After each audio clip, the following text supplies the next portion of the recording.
Still got the hands free, it was so good. Spark run down by Tiana Smith, but not before she kicks another. To Conway, has a paddock for her at half forward, has a bounce, on the run from 40, take a bow, Sophie Conway. Taylor Smith for her second. Puts the Royals in front. They had different ideas, got in each other's way, and Courtney Hodder said, oh, thanks. In its first AFLW final, Hawthorn has thrown everything at Brisbane. But the reigning premiers have drawn on everything they have. All right, Lions fans, we are back for another week. I've left this one a little bit late. I wanted to wait till the fixture came out so I could do a bit of a debrief on that whole situation, as well as talk about the upcoming girls game. The girls got the week off, obviously, with the prelim final a week away. We'll be taking on either Adelaide or Fremantle.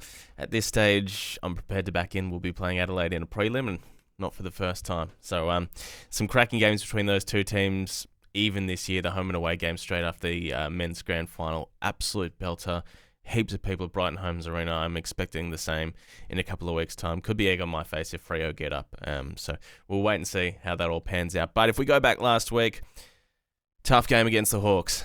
Tough game against the Hawks in the qualifying final. A lot of spice involved in that one. Obviously, Hawthorn really performed very, very well this year, and a lot of criticism about, the easy teams they played. Same for us, though.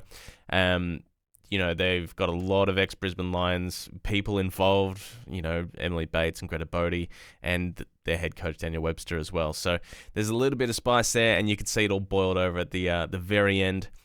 Not a fan of Courtney Hodder's cheeky little kick to Emily Bates on the floor there towards the end there. Not a fan at all. Fairly ordinary behaviour, and I'm really surprised it didn't get looked at, and honestly, probably should have got a week. So she's got away with one there.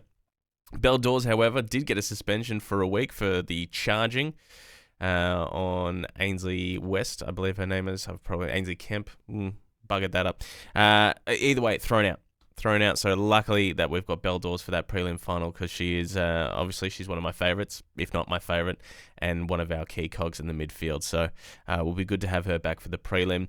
As for the game itself, wasteful first half for us. I mean, wasteful for Hawthorn as well. Their inaccurate kicking kept us in it, but our inside 50 is very reminiscent of that Gold Coast game a few weeks ago, where we're just bombing it in, hoping that Dax or Tay Smith would take a contested mark, when it's not really either of their strong suits. Yeah, they've taken a couple here and there, but they're not exactly clunking, 5 or 6 per match. So they were able to bounce it out really well. Their handball game and their ball movement was just elite, as well as their pressure as well. So their pressure probably definitely contributed to our poor inside 50s, but the way they were able to move it across the ground and get it inside 50 with relative ease, we were just lucky that they couldn't finish off their chances and convert. So tie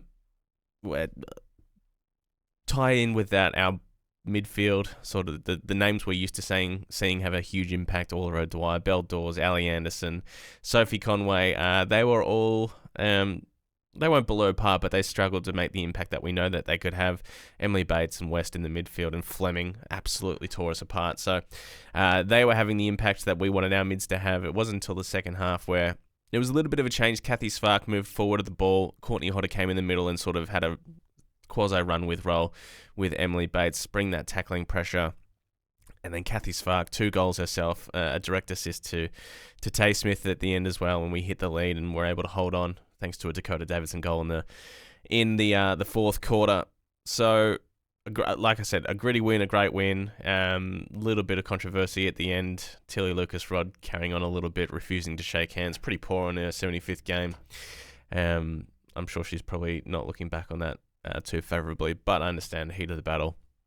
It's a finals game, so that sort of stuff does happen.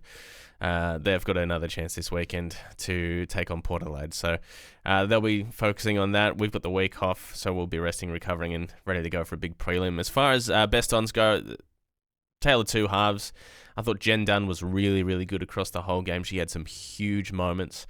Bree Conan, as always, was fantastic, and Nat Ryder, especially in the first half. That back six was just immense, as keeping us in it. And then it wasn't until the back half where Kathy Svark got involved. I thought Ellie Hampson's second half especially was really, really good. And I don't want to see her dropped again. I think just she's tough at it. She's a good ball user, good decision maker. She rarely loses her feet. I don't think she should have been dropped to begin with, and I hope she keeps her spot for the last couple of finals. So, like I said, another prelim to look forward to, probably against Adelaide, Brighton Homes Arena. Make sure you can get down to that one if you can, because it's a great place to watch footy. It's going to be an absolutely cracking match, and another grand final berth awaits the Lions women's team in just a couple of weeks' time. It's an amazing display of consistency and elite athleticism from these girls, no matter what gets thrown up. And there's been a couple of team changes this year, not a huge amount. I mean, Evie Long is probably the one that's come in and held her spot. Kate Luckins, we probably expected to play a few more games, but Jen Dunn has just improved so much that she's been hard to kick out. So not a lot of turnover, just a few new faces here and there. You know, Yoshida Lucas Martins had a couple of games here and there, but sort of, as usual, found herself at the team when it gets to the pointy end. So, I hope she's still got a future and play some more games next year.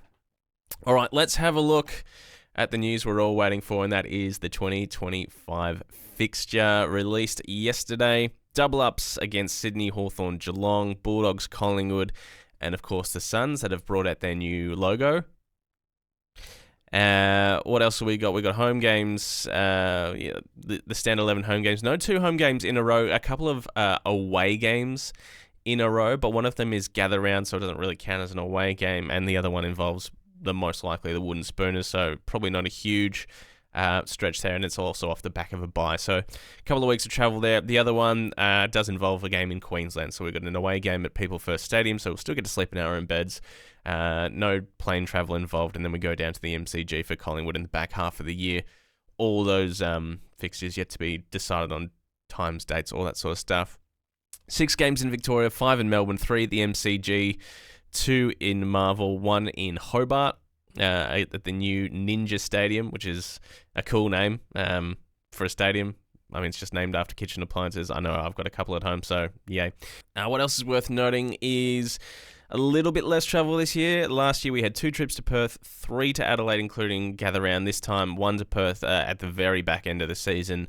1 other trip to Adelaide aside from gather round. We got Port at home this year, Adelaide down at Adelaide Oval. Other than that, it's business as usual. We'll have Sydney at the SCG. Only got the Giants the once this year, and it's going to be up at the Gabba. I really would have thought we would have the Giants twice this year, considering some of the epic encounters we had with them last year. I mean, they towed us up in the home and away season, and then obviously that famous semi-final. So a bit surprised we didn't get the Giants twice.